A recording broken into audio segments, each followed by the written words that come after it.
एक बार की बात है। एक लड़का एक बुजुर्ग बाबा के पास जाता है।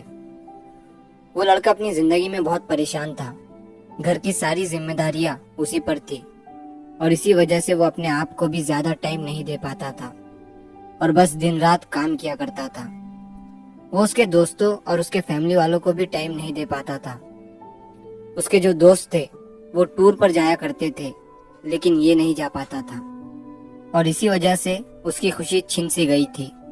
उसे भी नहीं पता था कि वो लास्ट टाइम कब दिल से खुश हुआ था, क्योंकि वो काम में बहुत उलझ सा गया था और उसकी मेंटल हेल्थ भी खराब हो रही थी। तो एक दिन वो एक बुजुर्ग बाबा के पास जाता है और उन्हें ये सारी बातें बताता है कि मैं बहुत परेशान रहने लगा हूँ, खुद को भी टाइम नहीं दे पा रहा हूँ और जब मैं खुद के लिए टाइम निकालने का सोचता हूँ तो मुझे अपनी जिम्मेदारियाँ याद आ जाती है। मैं पागल सा हो गया हूँ, अब आप ही मुझे कोई रास्ता बताइए। वो बुजुर्ग बाबा उस लड़के को कल नदी के पास आने के लिए बोलता है। ये लड़का जब कल नदी के पास जाता है तो देखता है कि वो बुजुर्ग बाबा पहले से ही वहाँ उसका इंतजार कर रहे थे। लड़का बाबा से कहता है कि बताइए बाबा, अब मुझे क्या करना है। वो बुजुर्ग बाबा उस लड़के से कहते हैं कि बताता हूँ, लेकिन पहले हमें नदी के उस साइड में जाना है, मतलब नदी के उस किनारे पर जाने के बाद मैं तुम्हें बताऊंगा कि तुम्हें क्या करना चाहिए। लड़के को उनकी बात समझ नहीं आई कि नदी के उस किनारे पर जाने के बाद ही क्यों बताना है, लेकिन फिर भी लड़के ने बाबा से कहा कि चलिए फिर हम नदी पार करके नदी के उस किनारे पर चले जाते हैं। तभी बाबा ने उससे कहा कि ऐसे नहीं, हम उस किनारे पर तब जाएंगे जब इस नदी का पूरा पानी सूख जाएगा, जब इस नदी की जमीन दिखनी शुरू हो जाएंगी, तब हम दोनों इस नदी में से चलते हुए नदी को पार करके उस साइड में जाएंगे।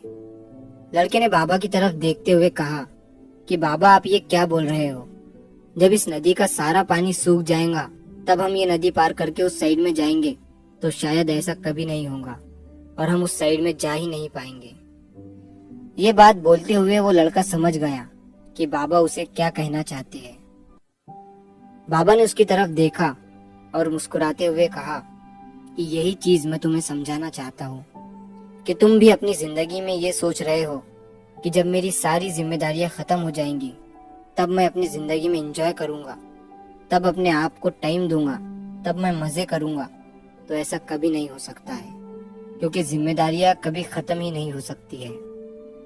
अब वो लड़का क्लियर तरीके से समझ गया था कि चाहे अमीर आदमी हो या गरीब, सबके ऊपर कुछ ना कुछ जिम्मेदारियां है और वो उन्हीं जिम्मेदारियों में से कुछ टाइम निकाल कर एंजॉय कर लेते हैं और इसे ही जिंदगी कहते हैं।